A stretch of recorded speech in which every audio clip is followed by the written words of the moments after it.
Morning class. आज की online कक्षा में आप सबका स्वागत है और आज हम पढ़ने जा रहे हैं बाजार दर्शन, है ना। तो इससे पहले हम लोगों ने क्या पढ़ा था, उस चूरन वाले भगत बाबा के बारे में पढ़ा था कि उसमें कितनी आत्मसंतुष्टि है कि उस चूरन भगत बाबा के आगे पैसों की जो शक्ति है वो क्या हो जाती है, क्षीण हो जाती है। अब आगे लेखक ने जैनेन्द्र कुमार ने क्या है, पैसे की व्यंग शक्ति को बताया है। यहाँ पे आपका क्वेश्चन बनेगा कि पैसे की व्यंग शक्ति से आप क्या समझते हैं। पैसे की व्यंग शक्ति मतलब मान लो कोई व्यक्ति क्या है, कमजोर है, मतलब आर्थिक रूप से क्या है, वो कमजोर है और सामने वाला जो व्यक्ति है वो कैसा है, मतलब रईस है ना, आर्थिक रूप से मजबूत है। और जब एक गरीब व्यक्ति क्या देखता है, सामने वाले व्यक्ति को देखता है जो आर्थिक रूप से क्या है, मजबूत है ना, तो उसको देखकर उस गरीब के मन में क्या भाव बनता है ना, कि काश मेरे पास भी ऐसा होता। ये वाला भाव जो है वो क्या है, अपने सगों के प्रति भी क्या है, इसको कृतघ्न कर सकती है। मतलब अपने आप को व्यक्ति क्या है, कमजोर मानने लगता है। ये है पैसे की व्यंग शक्ति, किसमें व्यक्ति जो है ना, वो अपने आप को क्या है, बहुत ही कमजोर घृणित मानने लगता है। क्यों? क्योंकि वो सामने वालों को क्या अच्छे पोजीशन में देख रहा है। तो इसी के बारे में पढ़ने जा रहे हैं। पैसों की व्यंग शक्ति की सुनिए। वह दारुण है, मैं पैदल चल रहा हूँ कि पास ही धूल उड़ाती निकल गई मोटर, है ना। वह क्या निकली, मेरे कलेजे को कौनती एक कठिन व्यंग की लीक ही आड़ से पार हो गई। जैसे किसी ने आंखों में उंगली देकर दिखा दिया हो कि देखो उसका नाम है मोटर और तुम उससे वंचित हो। मैंने कहा ना कि एक व्यक्ति जो आर्थिक रूप से कमजोर है, दूसरा जो है वह सक्षम है आर्थिक रूप से, है ना। यदि सामने आर्थिक रूप से जो कमजोर है व्यक्ति कैसे चल रहा है, पैदल चल रहा है ना, और जो आर्थिक रूप से मजबूत है वो क्या है, मोटर गाड़ी से जा रहा है, कार से जा रहा है। तो जो पैदल चल रहा है ना मनुष्य, उसके मन में कुछ भाव तो जागेगा ना कि सामने वाला व्यक्ति देखो क्या है, कितना अच्छा है, उसका किस्मत जो है वो कितना अच्छा है और मैं कितना गरीब हूँ। तो ये क्या है, पैसे की व्यंग शक्ति है। पैसे की व्यंग शक्ति में जो आर्थिक रूप से कमजोर मनुष्य है ना, वो अपने आप को क्या मानने लगता है, छोटा मानने लगता है। मोटर और तुम उनसे वंचित हो, यह मुझे अपनी ऐसी विडंबना मालूम होती है कि बस पूछिए नहीं। मैं सोचने को हो जाता हूँ कि हाय, ये ही माँ बाप रह गए थे जिनके यहाँ मैं जन्म लेने को था। क्यों ना मैं मोटर वालों के यहाँ हुआ। उस व्यंग में इतनी शक्ति है कि जरा में मुझे अपने सगों के प्रति कृतघ्न कर सकती है। कृतघ्न का अर्थ जो उपकार को मानने वाला नहीं है। हालांकि वो क्या है, गरीब है और माता पिता के बारे में क्या सोच रहा है, उसकी माँ ने कितनी कठिन परिस्थिति से उसको बड़ा किया है ना, लेकिन काश मैं क्यों इसके घर जन्म लिया, काश मैं मोटर वालों के यहाँ जन्म लेता, ये भाव है ना, ये क्या बहुत ही गलत है। लेकिन क्या लोक वैभव की यह व्यंग शक्ति उस चूरन वाले अकिंचितकर मतलब अर्थहीन मनुष्य के आगे चूर चूर होकर ही नहीं रह जाती। चूर चूर क्यों कहो पानी पानी। हम क्या सोचे कि काश मेरे पास पैसा होता, तो पैसों का जो महत्व क्या है, बढ़ गया।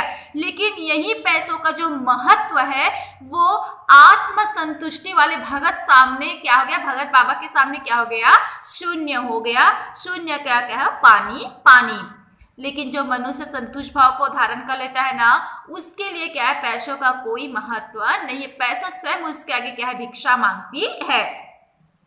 तो वह क्या बल है जो इस तीखे व्यंग के आगे ही अजय नहीं करता, बल्कि मानो उस व्यंग की क्रूरता को भी पिघला देता है।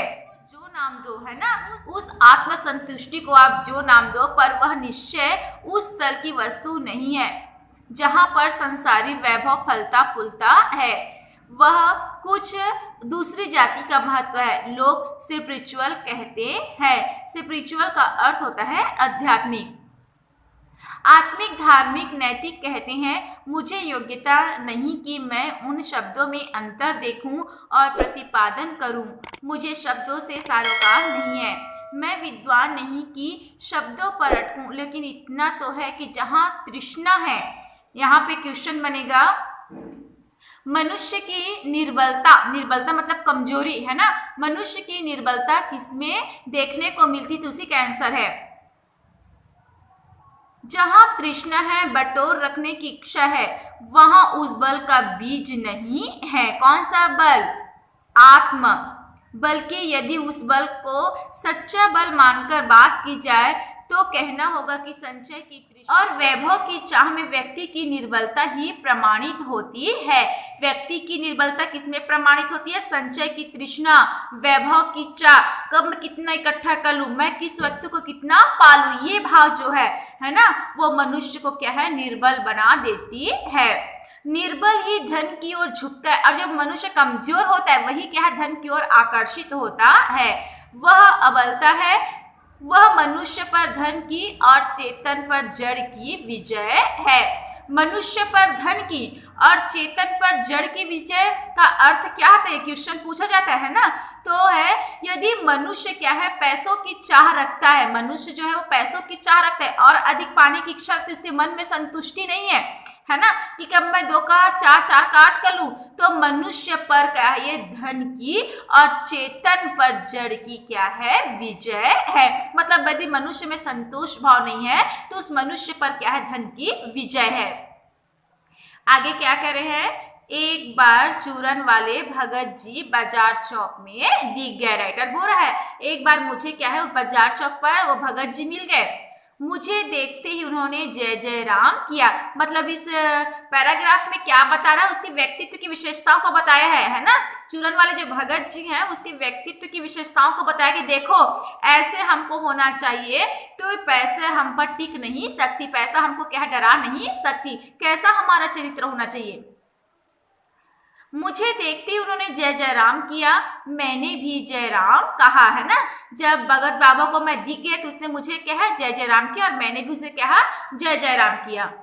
उनकी आंखें बंद नहीं थी, जब वो बाजार में घूम रहा था तो उसकी आंखें बंद नहीं थी, और ना उस समय वह बाजार को किसी भांति कोस रहे मालूम होते थे। हम कोसते ना कि काश मेरे पास पैसा तो मैं इसको खरीद लेता, तो यह अपने आप को कोसना, लेकिन वो बाजार को कोस नहीं रहा था। राह में बहुत लोग, बहुत बालक मिले जो भगत जी द्वारा पहचाने जाने के इच्छुक थे। भगत जी ने सबको ही हंसकर पहचाना, सबका अभिवादन लिया और सबको अभिवादन किया। इससे तनिक भी यह नहीं कहा जा सकेगा कि चौक बाजार में होकर उनकी आंखें किसी से भी कम खुली थी। हम भी बाजार जाते खुली आंख से ही जाते ना, वो भी गया था, लेकिन भौचक्के हो रहने की लाचारी उन्हें नहीं थी, है ना। लेकिन भौचक्के हो जाने की लाचारी मतलब वो किसी वस्तु को देखकर आकर्षित नहीं था, जैसे हम लोग उसको खरीदने का मन बना लेते, वैसा भाव उसमें क्या था, नहीं था। वो संतुष्ट प्रवृत्ति का था और उसको जो खरीदना क्या है उसी को ही खरीदते थे। व्यवहार में पशुपेश उन्हें नहीं थी, असामंजस्य नहीं था और खोए से खड़े नहीं वह रह जाते थे। भांति भांति के बढ़िया माल से चौक भरा पड़ा है, उस सबके प्रति अप्रीति इस भगत के मन में नहीं है, जैसे उस समूचे माल के प्रति भी उनके मन में आशीर्वाद हो नहीं, प्रसन्नता ही भीतर है, क्योंकि कोई रिक्त भीतर नहीं। देखता हूँ कि खुली आंख तुष्ट और मग्न वह बाजार चौक में से चलते चले जाते हैं। राह में बड़े बड़े फैंसी स्टोर पड़ते हैं, पर पड़े रह जाते हैं, कहीं भगत नहीं रुकते हैं तो एक पंसारी की दुकान पर रुकते, वहां 2-4 अपने काम की चीज ली और चले आते हैं। बाजार से हटपूर्वक विमुखता उनमें नहीं है, लेकिन अगर उन्हें जीरा और काला नमक चाहिए तो सारे चौक बाजार की सत्ता उनके लिए तभी तक उपयोगी है जब तक वहाँ जीरा मिलता है। जरूरत भर जीरा वहाँ से ले लिया कि फिर सारा चौक उनके लिए आसानी से नहीं के बराबर हो जाता है। वह जानते हैं कि उन्हें जो चाहिए वह जीरा है, नमक है, बस इस निश्चित प्रतीति के बल पर से सब चांदनी चौक का आमंत्रण उन पर व्यर्थ होकर बिखरा रहता है। कहने का बात यह है कि जब भगत जी बाजार जाते हैं ना, तो ऐसे नहीं कि बाजार से प्रेम नहीं करते, ऐसा भाव नहीं, उसकी आंखें बंद हो, ऐसी कोई बातें नहीं है, लेकिन उसे निश्चित है ना, उसने तय कर लिया है कि उसको बाजार में क्या है, क्या क्या खरीदना है। और जैसे ही वो क्या है बाजार में अपनी आवश्यकता की वस्तुएं खरीदी, बाजार की चकाचौंध उसके लिए क्या है, न के बराबर है। चौक की चांदनी दाएं बाएं भूखी की भूखी फैली रह जाती है, क्योंकि भगत जी को जीरा चाहिए, वह तो कोने वाली पंसारी की दुकान से मिल जाता है, वहां से सहज भाव में ले लिया गया। इसके आगे आसपास अगर चांदनी बिछी रहती है तो बड़ी खुशी से बिछी रहे, भगत जी से बेचारी का कल्याण ही चाहते हैं। क्योंकि भगत जी पर क्यों बाजार का प्रभाव का जादू नहीं चला, पता है, क्योंकि भगत को पता है कि उसको क्या खरीदना है और क्या नहीं। यहाँ मुझे ज्ञात होता है कि बाजार को सार्थकता भी मनुष्य देता है, जो जानता है कि वह क्या चाहता है। सार्थकता का अर्थ क्या होता है, सफलता, है ना। तो यहाँ से क्वेश्चन बताती थी ना कि बाजार की सफलता किसमें है, तो बाजार की सफलता उसमें कि मनुष्य को मालूम है कि उसको क्या खरीदना है और क्या नहीं खरीदना है ना। और जब हमको मालूम है कि हमको क्या खरीदना है, तो हमारा पैसा भी क्या जाएगा, सही हाथों में जाएगा। और आवश्यकता के अनुसार, है ना, आवश्यकता में मनुष्य के काम आना ही क्या है, बाजार की सफलता। जो जानते हैं कि वह क्या चाहता है और जो नहीं जानते वे क्या चाहते हैं, अपनी परचेजिंग पावर के गर्व में अपने पैसे से केवल एक विनाशक शक्ति, शैतानी शक्ति, व्यंग की शक्ति ही बाजार को देते हैं। न तो ये बाजार से लाभ उठा सकते हैं, न उस बाजार को सच्चा लाभ दे सकते हैं। वे लोग बाजार का बाजारूपन बढ़ाते हैं, जिसका मतलब है कि कपट बढ़ाते हैं। कपट की बढ़ती का अर्थ परस्पर सद्भाव की घटी। इस सद्भाव के हास पर आदमी आपस में भाई भाई और सुहृद और पड़ोसी फिर रह ही नहीं जाते, और आपस कहने का तात्पर्य है मनुष्य को तो निश्चित नहीं है कि उसको क्या खरीदना है ना, और अपने पैसे के बल पर क्या है, अगर वो सामान खरीद लेता है, सामान बाजार से जाकर, है ना, तो केवल वो क्या है, बाजार का बाजारूपन बढ़ाते हैं और लोगों में केवल भाईचारा की भावना समाप्त हो जाती है, क्रेता और विक्रेता ही बनकर लोग रह जाते हैं।